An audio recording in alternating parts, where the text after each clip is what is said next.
Okay, so James, I know today you wanted me to talk about some sort of old Marvel TV series or something. Sure. But I was just thinking, you have like quite a big audience here, and I just wanted to pitch my young adult fantasy series. Okay. To the listeners, maybe get some money folks involved. This isn't really the platform for this. I know. Oh, okay, good. But I want to get yeah. rich quick. Because, you know, there's the Hunger Games and there's like Divergent and there's all those kind of things. Well, it's a series about this cruel, uncaring society, right? Like the peasants, they all work their fingers to the bone, right? Yeah. In service of this royal family who don't care about them at all, right? Okay. And also in the society, there's this weird ritual. When you become an adolescent, you're forced into it, right? Where it unlocks your sort of secret special power. And you don't know what it is, but if you get a cool power, like if you can shoot lasers out of your hands. Butterfly wings, maybe? If you can fly, that'd be incredible. You've got a projector head, your face is like a literal projector. Listen, how about this? How about we go, if you get a cool power, you get to live in luxury, you know, with the royal family and with the elites. Yeah, cool. But if you get a weird power like the projector thing you had, or like you become some sort of, you know, horrible mutant through no fault of your own, well, they send you underground to work in the mines until you die. Question. Yes? Is the thing you're mining for is the thing that also transforms you into a horrible monster or a special royal person? James, that's a great idea. Thank you. Because you could be the cause of your own destruction. That means I get royalties for this because I had an idea. Andy's going to edit this. Son of a... Okay, but here's the thing, right? We're going to need one man, right? One special man. Okay. But he's special because he didn't get any powers, right? That is special. That's He like me. gets- I'm not special. Yeah. But he doesn't get sent down to the mines because he is the brother of the king. Yeah, right. And so he eventually realizes that the society he lives in is like cruel and unjust, and it's working out really badly for people. So he goes to his family and he says, we should use our powers and our resources to go to a nearby land where we can all live free and we don't have to toil anymore. But his family are like, nah, we like it the way things are. We think it's cool exactly the way it is. So what he does, he gets a bunch of like the peasants together and he forms a force, like a rebellion, right? Okay. And then they're going to raise weapons up against the royal family, and they're going to take the society back for the people. Anyway, James, I think he's going to be a really great villain. What do you reckon about that? That's. I mean, what a story, Right? What an idea. Well, see, because I was thinking, I want it on IMAX. because you know how, like in the movie Black Panther, Sure.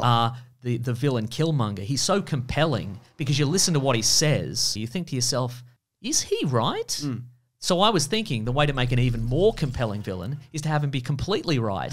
Like absolutely right, and just say the right things and do what he can to make things better for you know, just the normal regular people. Because you'd be watching the show and you'd be like, why have they made him a villain? This is very compelling. I think they made him a villain because he was a villain in Game of Thrones. So they went, that'll just translate, James, right? what are you talking about? I'm talking about my hypothetical fantasy series. Mason, I hate to break it to you, but they made this show and it was really terrible. What was it called? It was called Inhumans. Oh yeah, we watched that together. Oh, that's where I got my idea. Caravan of Garbage is back, baby. I mean, you That's saw right. it in the thumbnail and the description. Woo! We're back for the new year. That was parody or satire.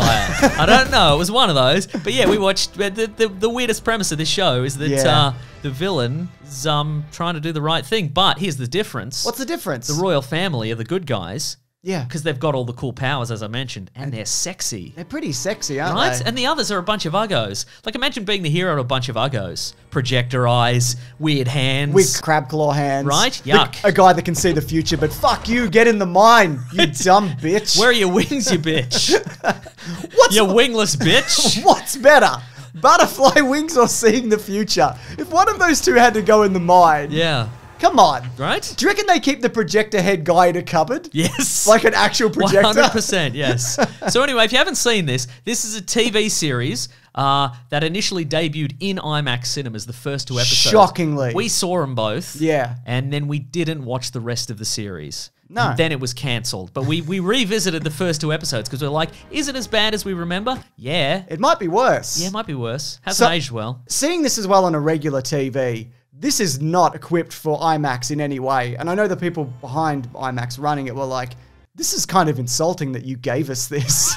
Well, because like very early on in the first episode, there is an attempt to do like IMAX quality camera work. Like you see somebody run through the forest and all the raindrops are dripping down and it's in kind of slow-mo. But then there's like a really terrible CGI waterfall that's very obviously been like drawn in post. The guy with the big green head. Big green head guy. Yeah, exactly. And then it just falls into like regular TV stuff after about 5 minutes. Well, do you know though, I'll leave it like, you're supposed to, it's important.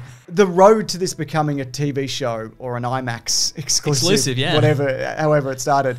It was an interesting one because they were kind of strong-armed into making this a movie. It's the only Marvel movie that was, lined up in the slate that they didn't make. Yeah. Now, we've talked about how other companies like, your DCs and your Valiants, they're always announcing these new properties and then people get fired, they fall by the wayside. It's the same with like Star Wars, you know what I mean? They're constantly firing. Yeah, but Marvel's been very consistent about it, except for this one thing where they're like... exactly. Oof. So it was supposed to be the 11th movie. It was an Ike Perlmutter idea. By the way, if you don't know what Ike Perlmutter looks like, here's that very sinister image of him standing with Trump. Look, I say sinister because there's really no other way you could describe this. You've seen this image, right? Oh, I've seen it, yeah. It's very sinister. Very. Not to get political. Yeah. Maybe there was ominous music over that picture. That's not up to me. That's the picture doing that. Right? That's in your head from looking at it. That's right. Ben, the editor, didn't do that. That was just in there. Very sinister. And not to get political, but this show is all about, like, stay in your lane. Stay in your fucking lane. If you're poor, if you don't rise above your station, don't do it. What Rich people are your betters. Exactly. Yeah, the idea was that they were going to minimize the X-Men and the Fantastic Four in merch, in TV shows, in video games, because they didn't own the cinematic rights to those at the time. So they were going to sink them. That's right. So they were going to big up the Inhumans. They were going to become the new, extreme cool powers fighting force. The New Mutants. Yeah, exactly. That's right. They got a big push on Agents of S.H.I.E.L.D. Much better than this, by the way. Yeah, right? Yeah. And so it was rumored, though, that Kevin Feige stepped around Ike Perlmutter to be like, this guy's controlling budgets. He's pushing this weird movie that I don't want to make. He was also the one who said that, he didn't think Black Panther would make any money or Captain Marvel. These things wouldn't sell. And also to recast Rhodey because nobody would notice. Like, that's the kind of guy that we're dealing with. Real cool dude. So it eventually got, pushed to television. He still got to make it. And IMAX. And I'm sorry. And since then, it's been pushed to Disney Plus in like a weird side cabinet. In order to access it, we needed the 2-key system to unlock it. And we're the first 2 people who've watched it, I think. Kudos to Disney Plus, though. There's that real get smart corridor of additional doors before you can get to it. Just a bunch of parental locks, but it's not parental locks. It's just like, are you sure? Yeah, there's what are you doing? You can turn around. Mickey Mouse is in the last one. He's like, are you sure? Guys. He puts his big Don't knob out. do this. Please, I'm begging you. Though, to be fair, kudos to Disney. It's kind of amazing that it's on here. Yeah, they could have got rid of it. It's so bad. Yeah. We've only watched the first 2 episodes. That's Maybe true. it takes a jump. The other thing... Off a waterfall. But to be fair, they didn't put any effort into it. For one, it's kind of difficult to find. And also, there's no recap at the start of each episode. It's just true. doesn't matter. Just finish it. Just get through it, all right? Yeah. Anyway, the Inhumans... Yeah, they're a genetic offshoot of humanity. Yep. They moved to the moon back in the day. What a spectacular location. I hope they've got a whole lot of amazing moon-esque technology they can show for us. Apartments? Yep. Nice apartments. Regular hair clippers. That's right, I forgot about that. Oh my god. Oh, yep, you're right.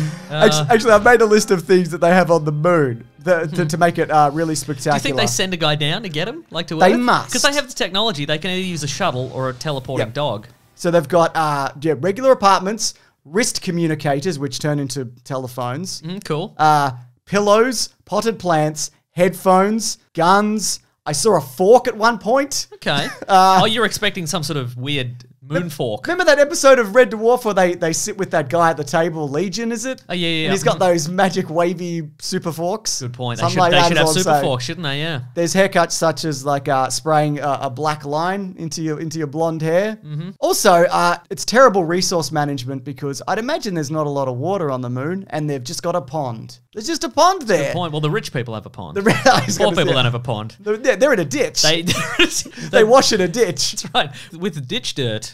That's right. Not even water. So I just also want to touch on the amazing display of unique powers and how people get allocated, because even though it is a society where the amazing people are supposed to go into the amazing royal group, it obviously doesn't work that way.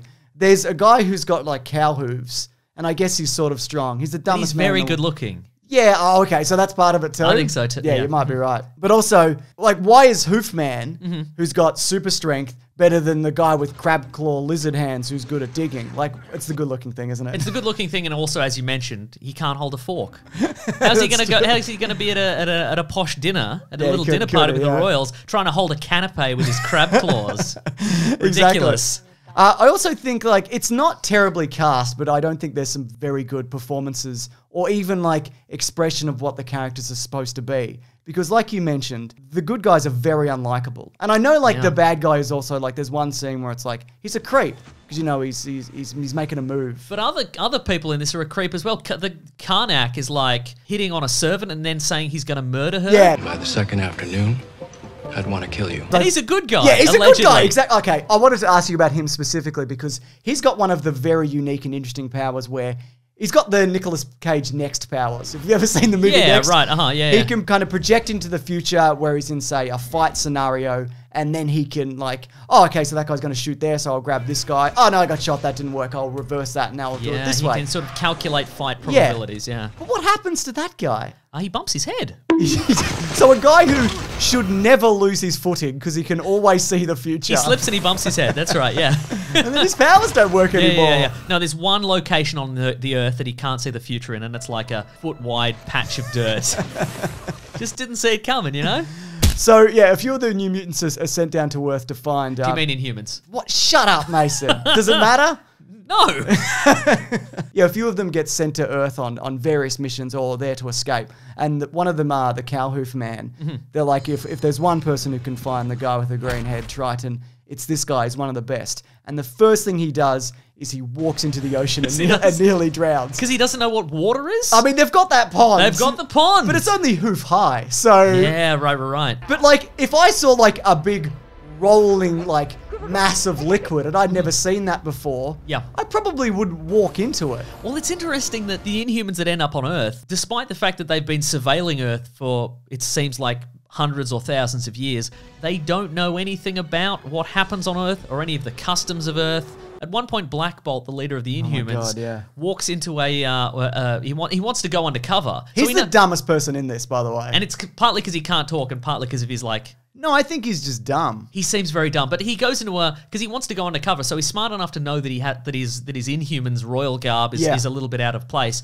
So he just walks into a clothing store and he puts on a suit and then he just walks out without paying for it. You don't understand currency? Like, you don't have currency where you're from? You've just got working in the mines. Yeah. But the other thing is, he walks out and then immediately gets, captured by the police because he stole a suit. Yeah, his initial idea was, I'm going deep undercover. I'm going to wear a sexy, cool Earth suit. Not this. I guess it's like an X-Men costume, isn't it? It's like really a Bryan Singer X-Men costume.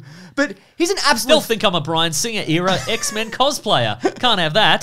Yuck. The thing is as well, that guy shouldn't be king. For one, he killed his parents. I know it was an accident. Hilarious scene. Yeah, it is hilarious. Maybe that's why they let him, stay. That was pretty funny, actually. Yeah. You can be king. You're pretty funny. Maybe we learn later on in the series, is this a critique of the royals?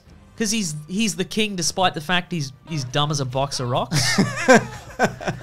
But not as ugly, he gets to be the king. They probably run out of budget at the end and they just go, yeah, this was about the actual royal family. I don't know if you picked up on that, but we didn't paint them in a good light on purpose. We ran out of budget. That's why it's me, the normally mute guy, just telling you the moral of this story. The big dog was Prince Charles or something. I don't know. Or all the corgis lashed together or something like that or whatever. That is one good thing I can say about this show, just quickly. The big dog, for a television big dog, it looks pretty good. Yeah. And there's a funny intro to the character where you're like, Crystal is like, hey, come here, Lockjaw, the dog. And you think it's going to be a little dog, but then it's a really big dog. That's right. Very funny. Very funny. Funny like a man splattering his parents across the wall by talking at them. Why? Remember that? Yeah, It's good, wasn't it? Yeah. Yeah, that dog looks pretty good though, apparently, and I can't confirm this, for budgetary reasons, it really drops off in later episodes. You're not seeing it that much. But yeah, he doesn't understand shops. He doesn't understand photos, despite him having all sorts of technology on the moon where... Projector eyes, all that, and they've got regular screens and stuff. Yeah. He doesn't understand standing in traffic, so he doesn't understand big moving vehicles. Medusa... And again, you said maybe he's part of the royal family. Yeah, but he knows that they don't know who he is, right? Yeah, exactly. He knows that the people of Hawaii don't know he's the king. Yeah. So of course they're going to run him over.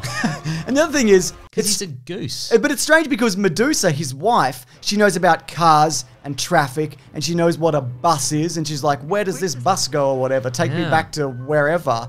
Also, one of the things they made a point of, and to be fair, I like Anson Mount. I think he's Yeah. really good in Discovery. That's right. I think he's... I'm glad he got another chance. Me after too, this. because quite frankly, no good. But it's been mentioned that one of the ideas was that there would be a voiceover. Yeah, so you'd right, hear his uh-huh. thoughts, and they went, you know what, we want to be inclusive, so we're going to make this sign language, so for more inclusive, for our deaf viewers. But the thing is, as we discovered before the show, what's the twist on that? It's not a real sign language. They made it up. If they're speaking regular Earth English, it can just be one of the many variations on sign language. Yeah. If that's what you're aiming for, maybe don't just do lazy, hand tapping. Because it's nothing.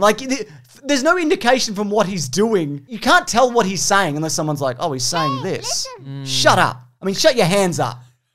Also, if we're talking funny scenes, another one of the hilarious scenes is when Medusa gets her head shaved, and she's like, "Oh, my hair, My terrible wig. In and- retrospect, one of the worst wigs. They CGI some of it sometimes, but also their powers don't really reflect what they have in the comics because Black Bolt's got other stuff going on, something to do with that tuning fork on his head. Yeah. Medusa can He's got perfect pitch. he's got perfect pitch, But if only he was allowed to sing, but he's not allowed to. and he owns all the Pitch Perfect movies.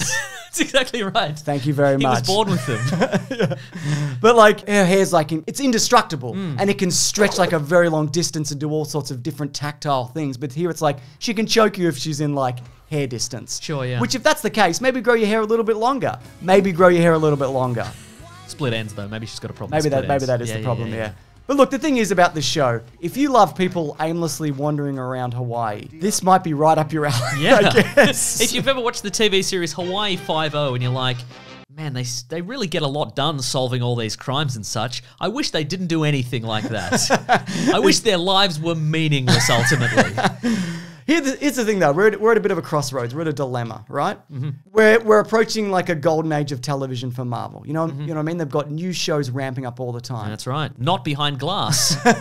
The thing is, I'm conflicted because should we finish this in another episode? Right. Should we come back? Should we watch the remaining 6 big old episodes? Yeah, so we're going to leave that up to you guys to decide. Do you want us to come back and finish this next week or even another week? We will, but we're not happy about it if we do. And it'll probably be just one episode where we smoosh them all in. But I Yeah. guess I do want to know, how did Black Bolt escape the prison? I'm guessing he spoke and blasted the wall out. Yeah, right? Yeah, because he can do that. Because he Very flips easily, He yeah. flips a car at one point. He Yeah. mashes his parents. Does he get bonked on the head? I think he does get bonked on the head. Wow. Remember when Maybe he goes, gets a second bonk on the head and that restores second bonk? everything. Second bonk. We should do that to Triton. No, Yeah. not Triton. Tattoo face man who said he's going to kill that servant. Yep. Whatever his name is. That's right. Great. Karnak. Thanks. Let's make sure we take note of that for next week if we come back. Anyways, just interestingly, Jeff Loeb, who was a big creative driving force behind this, he dreamed of a world where Daisy from Agents of S.H.I.E.L.D. would cross over with Black Bolt and say something yeah, like, right. "You aren't the king of me." And we never got that, tragically. wow. It's a Maybe we shame. do in these next episodes. We don't. Oh. But can you imagine a world where that happens? Yep.